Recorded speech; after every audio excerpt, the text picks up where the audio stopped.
Hello, I'm Dr. Rostenberg, and I want to personally thank you for checking out my YouTube channel. Stay tuned at the end of the video, and I will give my recipe for your healing process. Now, I wish we could achieve our results with just diet and lifestyle alone, but supplements really do make the difference. And to help you with that, you'll have an opportunity to order supplements at a discounted rate. We'll see you then. Today's topic is the first in a series of videos I'm putting together on the topic of depression. And depression is something that many people are dealing with. Sometimes people don't even know they are depressed. It's sometimes, and still to this day, a very misunderstood health problem. For me personally, this does hit close to home because for about 20 years of my life, I was very depressed throughout childhood, high school, college years, and even into my doctoral program until I really started to understand health and gluten sensitivity and gut inflammation and all of these things that I'm so passionate about. Because, just like many people out there, when you deal with depression, you don't always know that's your problem. It becomes so common in your life, it's hard to remember that you can feel differently sometimes. So for all those people out there suffering with depression, trying to find their answers, that's really what this series of videos is dedicated to. Today's video is going to be a little shorter than normal, which I think could be a nice change. And we're just going to focus on one part of depression, which is the folate and BH4 connection. And those of you who study methylation, these will be familiar terms. And for those of you who are just starting to learn about it, again, just we'll repeat ourselves over and over again so this starts to make sense. So today we're talking about folate and a vitamin derivative called BH4 and how those two are connected for depression.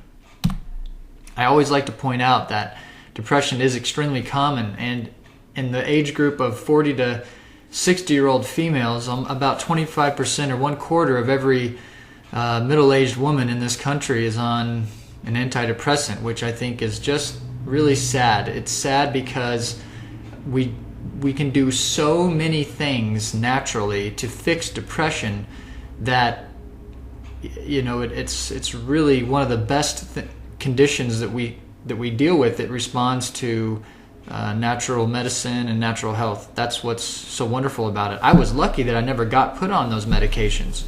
You'll find out later how problematic these medications are. They really do pose an issue for us. Looking at serotonin, that's what we focus on with depression. Many of you are familiar with this idea, but again, everything is on a bell curve. Everything's on a bell curve, and so what we're trying to define here is that when we're in the optimum range, in the middle of this bell curve, we feel really good. It's when our life makes sense, we have the energy, we plan, we execute, we can go have fun with our friends, we can focus and work on a project for 5 hours, we have the energy to live the life that we want. We also sleep very well and have a good sense of humor and calm down at the end of the day and get ready for the next one. That's what healthy serotonin levels do for us. Many people with low serotonin, however, are in this category on the left. Many people. 95% of every single person who walks into my office, we're talking thousands of people now, have low serotonin. It's just extremely common. We'll get into that in future videos of why this is so common, but these are the main symptoms: depression, lack of pleasure, chronic fatigue, low libido, interrupted sleep. We hear about these complaints all the time in my office. Interestingly enough, again, the gut and the brain, intimately related. We just can't get away from how important that the gut function is for all of our genetic pathways, for all of our metabolic processes. I mean, they're starting to treat the gut like it's its own organ now, which brings up an interesting, questions and thought processes related to that. But they essentially did a study. This looked at over, this study, I believe, was looking at over 1 million people. If you include the controls, there are 1 million people in this study, which is a very large study. If you've had greater than 5 courses of antibiotics in your lifetime, Okay? Not in 1 year, not in 1 winter, in your lifetime. You have a 50% increased risk. 50% increase risk of depression in just 5 doses. All right? That is really eye-opening, guys. We're living through a wave of people who have been raised on antibiotics, third-generation individuals raised on antibiotics, and the rates of depression keep going up. There is a connection. Here's what the data says from the Clinical Journal of Psychiatry, 2015. This is a map of GMO use in the United States. We have a lot of work to do with this. So much work to do, because this is a poison that is essentially genotoxic and it's an antibiotic. A lot more to it than that, but we'll keep it simple for today. Wherever the map is dark red or brown here, dark brown, you're spraying an antibiotic into the environment. You're eating food grown with antibiotics, and you're changing your gut, which changes your brain. This explains a lot of what we see in our culture. It will take decades to understand the full impact and damage done by this chemical. I hope that a lot of the bright young students and scientifically gifted people in school are going to spend their careers figuring out how we unwind all the damage done by this chemical. That seems like an opportunity. But getting back to depression, we've just talked about how depression, the symptoms are very common. Most people have low serotonin, and antibiotics increase depression significantly. And then we have the GMO foods that people are being fed that are going to act like an antibiotic and also increase depression. But I like to point out to patients that, being depressed, as I said in the beginning, it's hard. People who are depressed don't always know that they are. It's kind of a strange thing, because we just get used to whatever we've been familiar with, like a frog in slowly boiling water doesn't jump out. But the best way to define depression is activation. Okay, it's brain activation. So a depressed brain is a poorly activated brain. It's a sick brain that's going too slow. There are many causes for depression. We're not going to get through all of those in this video, but I want you to understand that depression is defined neurologically in the biomedical research as a slowed brain. It's not you want to listen to heavy metal music and paint in the color blue. It is simply your brain is going too slow, and because the brain does so many things for us, we do not feel good when our brain is slow. Now we look at a genetic report from Sterling's app. We see these every day in my office. And what you're finding here is basically these genes, the MTHFR related genes, MTR, MTRR, MTHFR, and dihydrofolate reductase, DHFR. These are the ones most implicated, most important for our talk today, looking at BH4. Okay, so with today's discussion of how MTHFR and basically how does the vitamin B9 alleviate depression, I'm explaining that for you today, so you have a really good reference for this in the future and as you continue to learn and get better. Now we look at BH4 and the folate cycle, and what I want to show here is BH4 is a supplement that's available on the market. I have never in my life ever recommended anyone take BH4.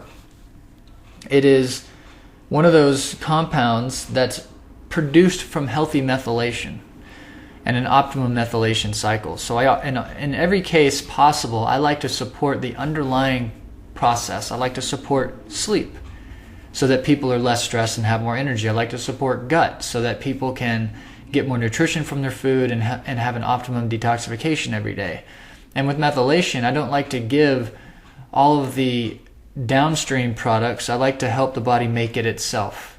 Our body's way smarter than we are, and we can't control where vitamins go once we swallow them. So we want to support the big picture and let the body do what it does best, which is keep us healthy. And looking at this picture, what you're looking at is how nitric oxide is produced.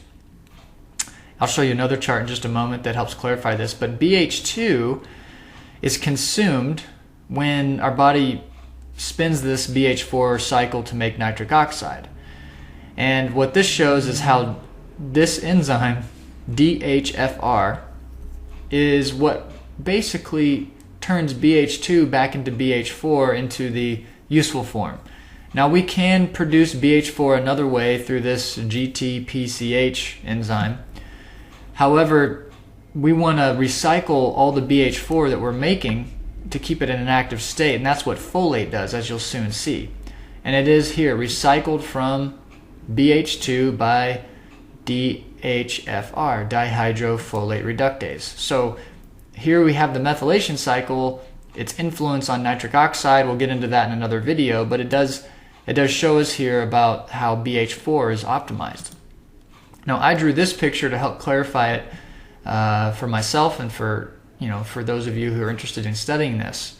And what we see here is basically, whoops, let me do this again. Sorry about the jumping around here.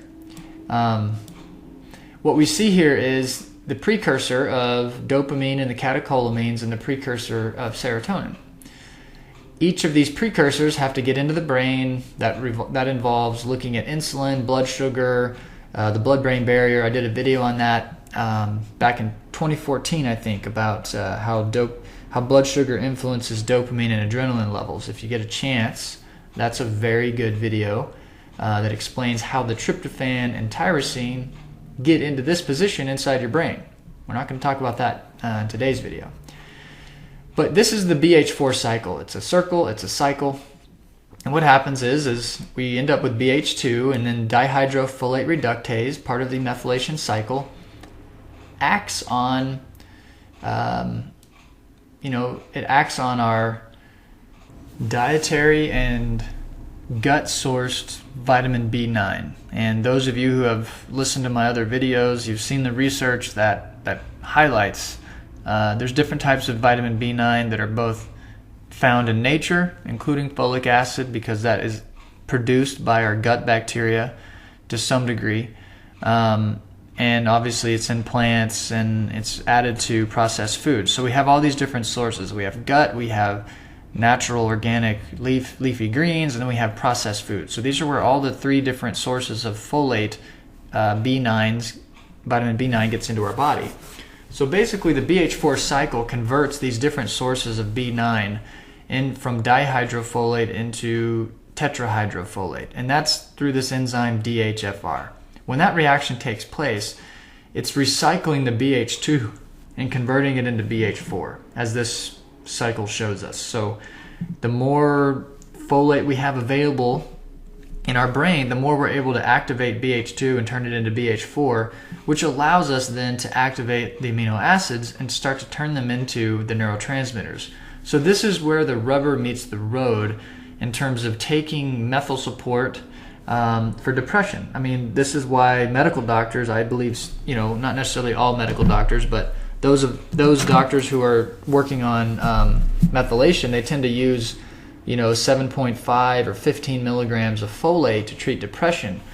To me, that's still a very, very high dose. There's still problems with that that we can talk about at a later date. But when you give that high level of folate, what they're trying to do is increase BH4, which allows us to make more serotonin. And serotonin then goes through its long pathway to get into the urine, to go out in the bile, that kind of thing. But the serotonin is dependent on BH4. So here we have the methylation cycle, folate, enzymes related to it, the recycling of BH4, and then we turn the amino acids, the precursor of our neurotransmitters, into our neurotransmitters. And this is essentially why taking B vitamins helped change my life and alleviate my depression, and it does that for a lot of my patients. Now there's a lot of other things we work on with people. As I've mentioned before, gut is huge, and we know that leaky gut and the bacteria that produce inflammation, and when the bacteria leaks into our body, that's very, very inflammatory. They call it an upload of lipopolysaccharides. Basically, if you get dead bacterial bodies into our bloodstream, the heart pumps it into the brain reacts very negatively and induces depressive symptoms. And this is why gut bugs change our behavior and our brain chemistry. This is why we do so much work to help people with their gut and see really, really great things happen. And we always start with the gut with every patient because of reasons like this. We cannot overlook the gut in any kind of genetic or brain-based problem. So that's one reference. And then again, as I mentioned earlier, many people in this country are taking psychiatric medication, and especially young children. They're not, no one's talking to them about their diet, their stress level, how well they're digesting, looking at their genetics, helping them detoxify.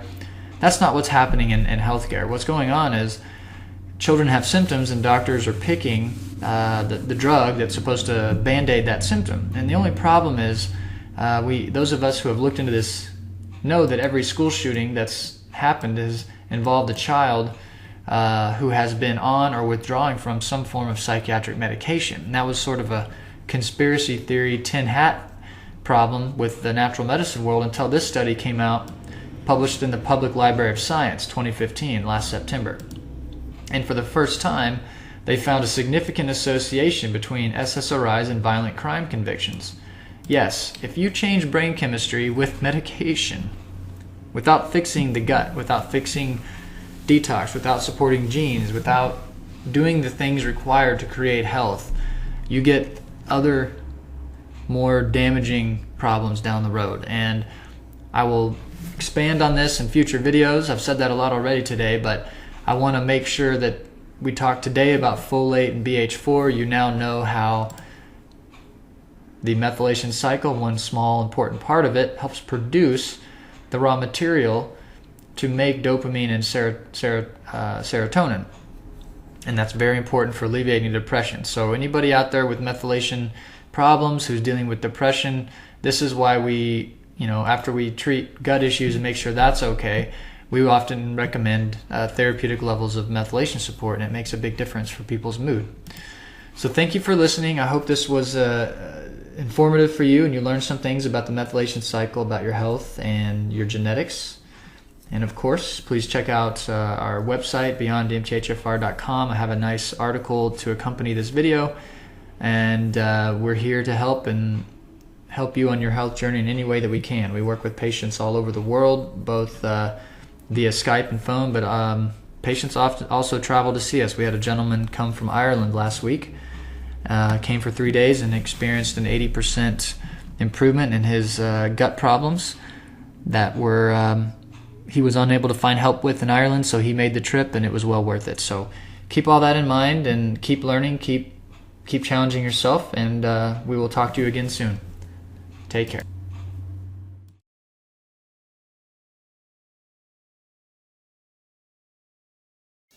Thank you so much for watching this video and sharing it with your friends and family. I personally believe, as I'm sure you do as well, that educating ourselves about what it truly means to be healthy is the only way we're going to change healthcare. I have created a website as a resource for you. To take advantage of this information, navigate to www.beyondmthfr.com and take a look around. In addition to blogs and articles I have written, you will find a tab on the menu labeled Protocols. It is a growing list of tools that I use in my office to help support my patients. You will find background information on common health conditions, you will find a detailed supplement protocol, and you will find dietary advice to support the body's natural healing process. You will also have access to order recommended supplements at a discounted rate and have them shipped to your front door. I'm giving you the tools that I use and practice every day to help you overcome health challenges and live a happier, healthier life. I have done my best to give you that information, and you will find it on these protocol pages. If you are looking for more help than simply what supplements should you take or what diet should you follow, I'm inviting you to come to Boise and see me. Let me and my team and my staff take care of you. We have patients coming from all over the country and all over the area on a regular basis, and there's room for you too. Now, if coming all this way to Boise is too big of a commitment, then please pick up the phone or email my office. We can work together from a distance.